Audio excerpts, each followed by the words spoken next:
सुन्दा अचम्म लाग्न सक्छ साथीहरू, गाई र भैँसीको गोबर पनि कुन चाहिँ राम्रो भनेर विशेष गरी प्रमाणीकरण भइसकेको छ। हो साथीहरू, जस्तो हामीले कुनै पनि जस्तो भर्मी कम्पोस्ट होस् अथवा खेती किसानीको लागि तरकारीको लागि यदि हामीसँग अप्सनमा भैँसीको गोबर अथवा गाईको गोबर दुईटै तरिकाबाट हामीले किन्न खोजिरहेका छौँ भने अब चाहिँ कसको गोबर बढी प्राथमिकतामा दिने, किन्दाखेरि प्रायःजसो धेरै गोबर कसको चाहिँ किनेर खेती तरकारीमा हाल्ने भनेर यसको बारेमा जानकारी दिँदैछु। क्लियर छ साथीहरू, साइन्सले जो प्रुभ गरेको कुरा हो। र आज यो भिडियो हेरिसकेपछि हामीले गाईको गोबर एकदमै उपयुक्त कि भैँसीको गोबर एकदमै उपयुक्त भनेर सबै जानकारी चाहिँ मैले हजुरहरूलाई दिने कोसिस गरेको छु। यदि यो च्यानलमा पहिलोपटक हुनुहुन्छ भने प्लिज सब्सक्राइब गर्न नबिर्सिनु होला र विशेष गरी यस्तै कृषि सम्बन्धी जानकारीहरू हजुरहरूमाझ लिएर आउने गरेको छु। र यहाँनिर हेर्न सक्नुहुन्छ साथीहरू, यो मैले गाईको एउटा पाचन प्रक्रिया मैले देखाएको छु।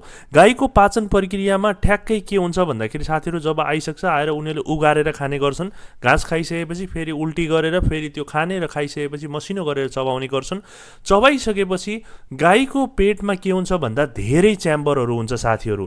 त्यो च्याम्बरमा हजुरको चाहिँ 3टा ठाउँ 4वटा ठाउँमा चाहिँ विशेष गरी जुन उनीहरूले खाएर फाल्ने जुन गोबर हुन्छ त्यो गोबर चाहिँ बसिरहेको हुन्छ।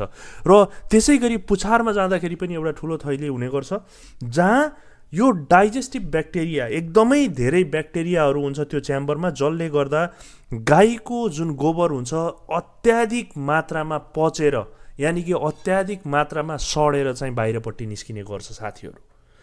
तर भैँसीको ठ्याक्कै हेर्ने हो भने एकदमै कम च्याम्बरहरू हुने गर्छ, उनीहरूको पेटमा खासै धेरै च्याम्बरहरू हुँदैन साथीहरू।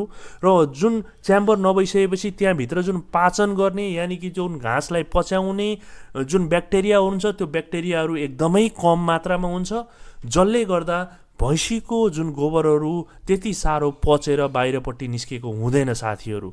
त्यही भएर सामान्य छ, मैले लगभग भनिसकेँ हजुरहरूलाई, गाईको पेटभित्र यानि कि डाइजेस्टिभ सिस्टममा धेरैभन्दा धेरै च्याम्बरहरू हुन्छ।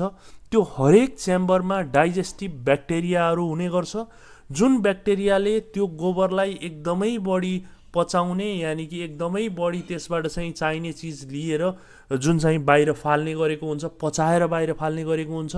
र त्यो पचाएको कारणले गर्दा, त्यो धेरै पचेको कारणले गर्दाखेरि विशेष गरी साइन्सले पनि के प्रुभ गरेको छ भन्दा भैँसीको तुलनामा गाईको गोबर चाहिँ एकदमै बढी मलिलो।